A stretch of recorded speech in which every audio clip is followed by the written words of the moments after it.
Bharatiya Janata party parliament సభ్యుడిగా రాష్ట్ర party అధ్యక్షుడిగా ఉన్నటువంటి విశాఖపట్నం పార్లమెంట్ సభ్యుడు హరిబాబు గారు గత సంవత్సరం ఒక ప్రకటన చేశారు.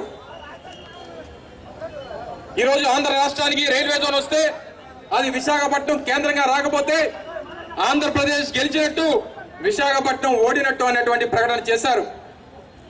ఏ రోజు కూడా విశాఖపట్నం ఓడిపోలేదు. మీలాంటి నాయకులు పాలించడం వల్లే ఈ రోజు విశాఖపట్నం ఓడిపోయింది తప్ప ఏ రోజు విశాఖపట్నం అంతటా ఓడిపోలేదు అన్నటువంటి విషయాన్ని తెలియజేస్తా ఉన్నాం. ఎన్నికల కోసం మాటలు చెప్తారు, ఓట్ల కోసం మాటలు చెప్తారు, ఈ ప్రాంత ప్రజల తాలూకా మనోభావాలతో ఆడుకుంటారు. ఆఖరికి మీకు అధికారం ఇచ్చిన తర్వాత ఈ ప్రాంత ప్రజల తాలూకా ఆత్మగౌరవాన్ని ఢిల్లీ వీధుల్లో తాకట్టు పెట్టేది మీరు కాదా అని అడుగుతా ఉన్నాం. అందుకనే ఈ ప్రాంత ప్రజల తాలూకా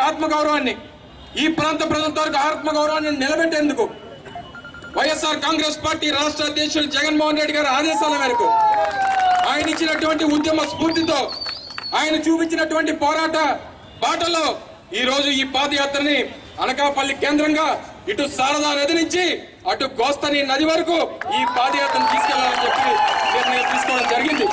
గారు గత నెల రోజుల క్రిందట ఓ ప్రకటన చేశారు. మార్చి 9వ తారీఖు పార్లమెంట్ సమావేశాలు మొదలైన రోజు ఈ పాదయాత్ర మొదలవుతుంది. ఆ పాదయాత్రలో కేంద్రం మీద ఒత్తిడి తీసుకొచ్చేటువంటి కార్యక్రమం చేస్తాం. పార్లమెంట్ సమావేశాల్లో దీన్ని ప్రకటన వచ్చేటందుకు దీని మీద ఒత్తిడి తీసుకొస్తాం అనేటువంటి మాట చెప్పారు. తర్వాత ఒక సందర్భంలో పెద్దలు విజయప్రసాద్ గారి నియోజకవర్గంలో ఓ పెద్ద ఆయన కలిశాడు. చాలా మంచి ఆలోచన చేశారు. మీరు పాదయాత్ర చేయడం వల్ల మాకు చాలా ఉపయోగం ఉంటుంది. నా చిన్నప్పటి నుంచి అక్కడ ఉన్నటువంటి కొత్తపాలెం బ్రిడ్జ్ కోసం నా చిన్నప్పటి నుంచి చదువుకున్నప్పటి కాలం నుంచి ఈ పట్టాలు దాటుతూనే ఉన్నాను. నా కొడుకు కూడా ఇదే పట్టాలు దాటి పాఠశాలకు వెళ్ళి చదువుకున్నాడు. ఇప్పుడు నా మనవలు కూడా ఇదే పట్టాలు దాటి చదువుకోవడానికి వెళ్తున్నారు. ఆఖరికి ఈ రోజు నా ముని మనవలు కూడా ఇంకా ఇదే పట్టాలు దాటి చదువుకోవడానికి వెళ్తున్నారు తప్ప ఇక్కడ ఏ రోజు కూడా రైల్వే పరంగా అభివృద్ధి జరగలేదు అన్నటువంటి మాట చెప్పాడు. అవసరమైతే నా తలని ఆ రైలు పట్టాల కింద పెట్టైనా ఈ ప్రాంతానికి రైల్వే జోన్ సాధించుకుంటామనేటువంటి విషయం తెలియజేస్తున్నా. తప్పకుండా రానటువంటి కాలంలో జగన్మోహన్ రెడ్డి గారు గతంలో మనం చేసినటువంటి దీక్షకి పెద్ద ఎత్తున మద్దతు తెలిపారు. ఆయన వచ్చి మనం ఇంకా చాలా చేయాల్సింది ఉంది, మనం పోరాటం చేయాల్సి ఉంది, నువ్వు దీక్షను విరమింపజేయి అని చెప్పి నన్ను ఆ రోజు దీక్ష విరమింపజేశారు. తర్వాత నువ్వు ఏ పోరాటం చేసినా, ఈ ఉద్యమం కోసం నువ్వు ఏ అడుగు తీసుకున్నా వైఎస్ఆర్ కాంగ్రెస్ పార్టీ రాష్ట్ర నాయకత్వం నీకు అండగా నిలబడుతుంది, నేను నీకు అండగా ఉంటాను, నువ్వు ఈ పోరాటం చేయని చెప్పి చెప్పడం జరిగింది. అందరూ కలిసికట్టుగా సమష్టిగా నిర్ణయం తీసుకున్నాం. తప్పకుండా ఇది మనకి మంచి ఉద్యమం, ఈ ప్రాంతానికి మేలు కలిగేటువంటి ఉద్యమం, పార్టీలకు అతీతంగా రాష్ట్ర ప్రజానీకం దీని అందరికి కూడా మద్దతు తెలుపుతారు. తప్పకుండా ఈ పోరాటాన్ని మనం పుట్టినటువంటి ఈ ఊరి కోసం, మనకు జన్మనిచ్చినటువంటి ఈ ప్రాంతం కోసం మనం తప్పకుండా కష్టపడదామని చెప్పి వాళ్ళు ఇచ్చినటువంటి మాట, వారు ఇచ్చినటువంటి ధైర్యం, వారు ఇచ్చినటువంటి భరోసాతో ఈ రోజు అడుగు వేస్తా ఉన్నాం. తప్పకుండా మనం అడుగు వేసేటువంటి ఈ అడుగులో తప్పకుండా కేంద్ర రాష్ట్ర ప్రభుత్వాలు దిగొస్తాయి.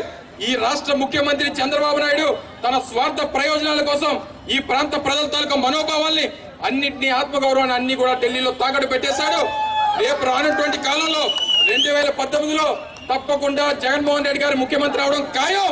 దాన్ని ఆపేటువంటి శక్తి ఈరోజు రాష్ట్రంలో ఏ ఒక్క పార్టీకి లేదు అనేటువంటి విషయాన్ని ఈ సందర్భంగా తెలియజేసుకుంటూ, మరి ఏ పోరాటం చేసినా మా మిత్రుడు కుమారుడు గుడివాడ అమర్ గారు, ముఖ్య అతిథిగా విచ్చేసినటువంటి మాజీ మంత్రివర్యులు బొత్స సత్యనారాయణ గారు, మరొక ముఖ్య అతిథి మాజీ మంత్రివర్యులు ధర్మాన్ ప్రసాదరావు గారు, ఇంకా వేదికను అలంకరించిన ఉత్తరాంధ్ర జిల్లాలోని స్థానిక నాయకులు, సోదరిమణులారా, ఈరోజు గుడివాడ అమర్ గారు ఒక సాహస యాత్ర చేయటానికి సిద్ధపడ్డారు. మీ అందరికీ తెలుసు, ఇదే ప్రత్యేక జోన్ కోసం ఆమరణ నిరాహార దీక్ష చేశారు. దాన్ని ఈ ప్రభుత్వం భగ్నం చేసిన తర్వాత మళ్ళా ఈ ఉద్యమం ఆగకూడదనేటువంటి ఉద్దేశంతో జగన్మోహన్ రెడ్డి గారిని సంప్రదించి ఒక సుదీర్ఘమైనటువంటి పాదయాత్ర, అది కూడా వేసవి కాలంలో ఈ సుదీర్ఘమైన పాదయాత్ర చేపట్టడం అంటే ఒక సాహసోపేతమైనటువంటి చర్యగానే భావించవలసి ఉంటుంది. ఎందుకంటే డాక్టర్ వైఎస్ రాజశేఖర రెడ్డి గారు సుదీర్ఘమైన పాదయాత్ర చేసి సాహసం చేసి ఈ రాష్ట్రానికి ముఖ్యమంత్రిగా ప్రజలు ఎన్నుకునే విధంగా ఒప్పించగలిగారు. అదేవిధంగా నేడు కూడా మరి గుడివాద అమర్ గారు 200 కిలోమీటర్లు సాహసయాత్ర చేసి రైల్వే జోన్ సాధించడం కోసం తన సర్వశక్తులు ఒడ్డేటటువంటి ప్రయత్నం చేస్తున్నారు. రాష్ట్రాన్ని విభజించేటప్పుడు ఉత్తరాంధ్ర ప్రజల యొక్క కోరికను తీర్చాలనేటువంటి ఉద్దేశంతోనో ఏ కారణం చేతనో ప్రత్యేక రైల్వే జోన్ ఇవ్వడానికి ప్రత్యేక బిల్లులో కూడా విభజన బిల్లులో కూడా ఆమోదించడం జరిగింది. ఇదే కాదు, ఎప్పటి నుంచో ఆంధ్రుల కోరిక అయినటువంటి పోలవరాన్ని ఇచ్చామని చెప్పారు. అంతేకాకుండా ప్రత్యేక హోదా ఇస్తానని హామీ చేశారు. కానీ తీరా 3 సంవత్సరాలు అయితే ప్రత్యేక హోదాని గాలికి వదిలేసేటువంటి పరిస్థితి కనిపిస్తా ఉన్నది. ఇది కూడా ప్రత్యేక హోదా లాగానే దీన్ని కూడా గాలిలో కలపాలనేటువంటి ప్రయత్నం చేస్తున్నటువంటి తరుణంలో ఈ రెండింటినీ కూడా ఉద్యమ రూపం ఇచ్చి కేంద్ర రాష్ట్ర ప్రభుత్వాల మీద ఒత్తిడి పెంచాలనేటువంటి ఉద్దేశంతో వైఎస్ఆర్ కాంగ్రెస్ పార్టీ నిర్ణయం చేసుకున్నటువంటి విషయం మీ అందరికీ విదితమే. ఇవాళ జరుగుతున్నటువంటి మహాపాదయాత్ర నిజంగా మీ అందరి ఆశీస్సులు గుడివాడ అమరకు కావాలి. మండు టెండలో ప్రతిరోజు ఉదయం నుంచి బయలుదేరి 200 కిలోమీటర్లు 11 రోజుల పాటు తిరిగి ఏమి సాధించగలుగుతాడనేటువంటి భావన ఒక్కసారి మనందరిలో కలగాలని మనం చేస్తున్నా. మనందరం కూడా ఇంకొద్ది క్షణాల్లో ప్రారంభం కాబోతుంది.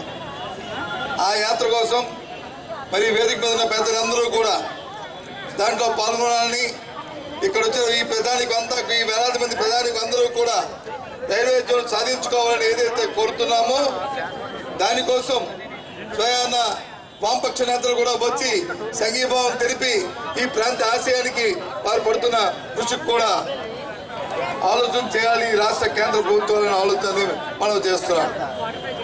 మీకు ఏదైనా చిత్తశుద్ధి ఈ ప్రాంతం మీద మమకారం ఉంటే, ఈ రాష్ట్ర అభివృద్ధి జరగాలనుకుంటే, ఈ ప్రాంత ప్రజలకు ఉద్యోగ అవకాశాలు రావాలనుకుంటే, ఈ ప్రాంతంలో ఉన్న నిరుద్యోగ యువతికి ఉద్యోగ అవకాశం తేవాలనుకుంటే ఇప్పటికైనా చిత్తశుద్ధితో ఆలోచన చేయమని చెప్పని ఆ పెద్దలందరినీ కోరుతున్నాను.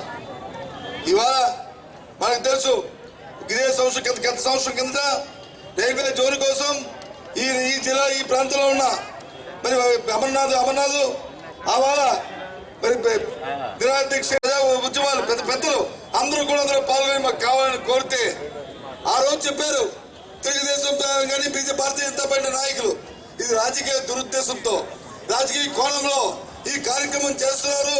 మేము ఈ ప్రాంతాల రైల్వే జోన్ తీసుకొస్తాం, మేము సాధిస్తాం, సాధించకపోతే మా పదవులనే మేము త్యాగం చేస్తాం, మేము వదులుకుంటామని చెప్పిన ఆ పెద్ద మనుషులు ఒక్కసారి ఆత్మపరిశీలన చేసుకోండి. ఏం చేశారో ఆలోచన చేయండి. ఇంకా ఇవాటికైనా మించిపోలేదు. ఇప్పటికైనా ఇంకా ఉన్న సమయం ఉంది. మీరే రాష్ట్రంలోని కేంద్ర అధికారులు ఉన్నారు. దయచేసి ఈ ప్రాంతానికి రైల్వే జోన్ ని తీసుకురండి అని చెప్పి వాళ్ళందరినీ కోరుతున్నాం. ఒకవేళ తీసుకురాలేని పరిస్థితి ఉంటే మీ తాలూకా చేస్తూ 200 కిలోమీటర్లు నడవాలని, శారదా నది నుంచి భీమిలి వరకు 12 రోజులు నడవాలని ఈ కార్యక్రమం రూపొందించి చేయడానికి ప్రయత్నం చేస్తున్న జిల్లా కార్యవర్గాన్ని, పాల్గొంటున్నటువంటి కార్యకర్తల్ని, అలాగే కోఆర్డినేటర్స్ ని అందరినీ హృదయపూర్వకంగా అభినందిస్తున్నాను. అలాగనే ముఖ్యంగా సిపిఐ, సిపిఎం వామపక్షాలు వారు కూడా జాతీయ అంశాల్లో, ప్రజల సమస్యల్లో ఎప్పుడూ పోరాటంలో నిస్వార్థంగా ముందుండేటువంటి పార్టీలు మనకు తెలుసు. ఇవాళ